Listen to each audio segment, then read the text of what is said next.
Kesulitan hidup saya selama ini tuh sulit menyempatkan waktu untuk melihat orang tua karena saya terlalu sibuk dengan urusan saya. Saya terlalu ketakutan sebenarnya, terlalu ketakutan, takut takut diri saya susah, takut keluarga saya susah. Akhirnya saya sedikit waktu untuk berjumpa dengan bapak dan ibu. Nah, terima kasih selama ini udah sabar menghadapi anakmu yang jelek ini. Terima kasih sudah sabar membesarkan saya. Terima kasih telah sabar dengan kelakuan saya. Dan terima kasih sudah merindukan saya. Ya, teruslah berjuang dan bersabar karena kerja keras itu tidak akan pernah bohong, kerja keras itu tidak akan pernah mengkhianati kita. Suatu saat kalian akan mendapatkan hasilnya.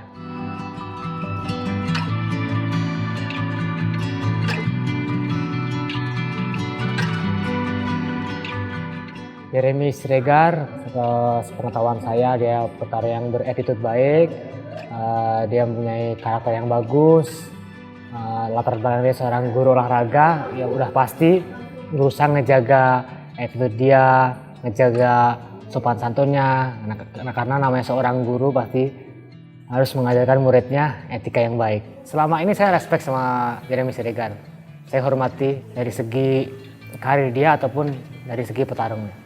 Jeremy Siregar, petarung muda yang punya eksplosifnya lumayan tinggi ya.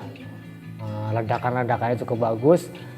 Sebenarnya saya tidak takut, akan tetapi karena pertarungan kemarinnya di cancel melawan Rama, saya agak sedikit waktunya terbatas untuk merubah game plan.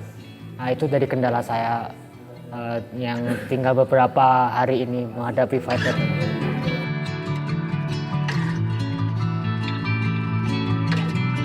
PSAT itu adalah keluarga saya juga, karena di situ kami dididik untuk saling menjaga, saling melindungi.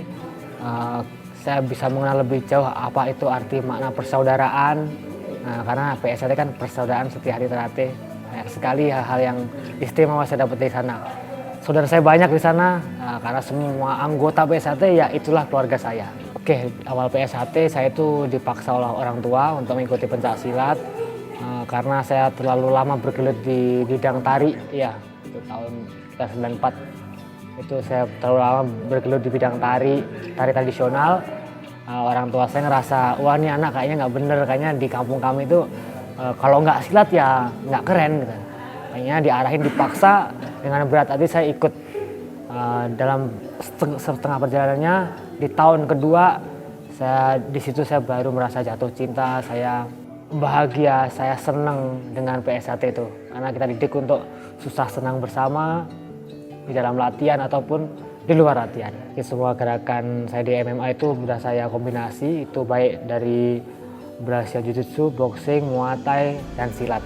Nah, salah satu mungkin kombinasi yang ramai kemarin yang Mardika itu dari BJJ, gulat, dan silat saya satuin jadi satu.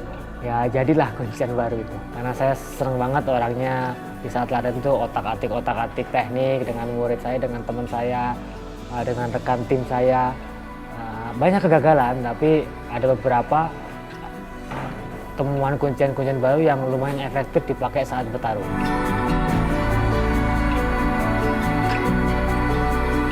Oke, tujuan awal saya bikin seminar silat for MMA adalah untuk membangkitkan generasi-generasi silat yang selama ini bertarung tidak ada wadahnya, suka berkelahi di jalan, suka bikin onar karena tidak ada wadah untuk menyalurkan kayak bakat mereka.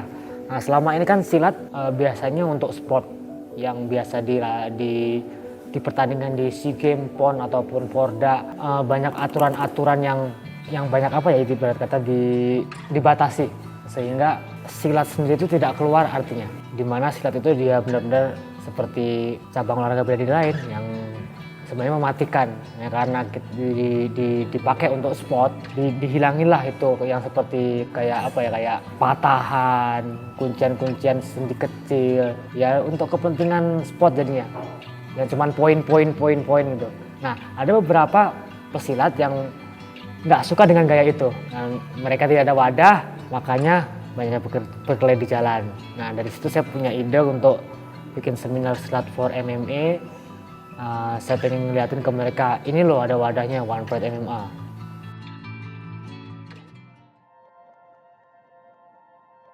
Kesulitan saya mungkin menaklukkan hati istri itu sulit banget.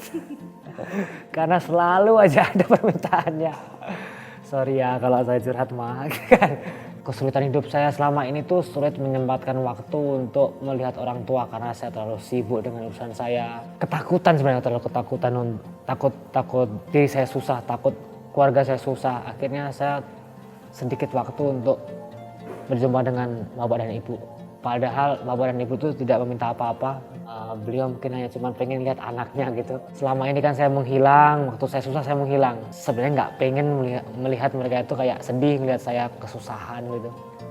Nah di saat saya punya mungkin terbawa suasana-suasana dulu, akhirnya saya agak sulit untuk nemuin orang tua. Sebenarnya banyak banget yang ingin saya sampaikan ke orang tua.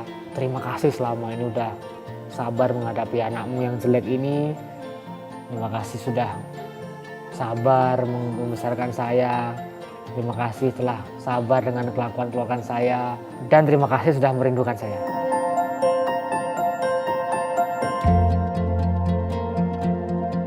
Oke, dibalik yang membuat saya terus ibarat kata bertahan dan berjuang itu mungkin anak dan istri saya. Ketika saya berhenti, ketika saya menyerah, berarti mereka tidak makan. Nah, orang-orang itu mungkin yang terus menginspirasi saya untuk terus berpacu, terus berlatih untuk menyempurnakan diri agar lebih baik, supaya ya mereka tetap tersenyum, tetap bahagia, bangga sama saya gitu.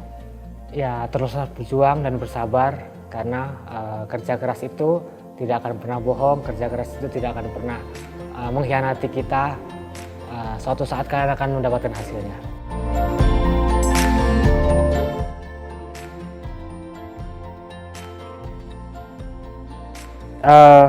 Jika waktu bisa diputar-putar, dijilat-jilat, dicelup-celup, ya mungkin saya pengen One Pride ini berkembang dari tahun 2000. MMA kita maju, kita bisa bersaing dengan negara-negara tetangga kita, bisa go internasional mengharumkan nama bangsa lewat MMA, dan mungkin saya lebih terkenal dari dulu kali ya. Dari dulu bisa terkenal gitu. Ya sekarang kan baru aja gitu. Dan kembali lagi MMA ini udah berkembang dari tahun 2000-an. Mungkin saya bisa nyenengin lebih orang tua saya.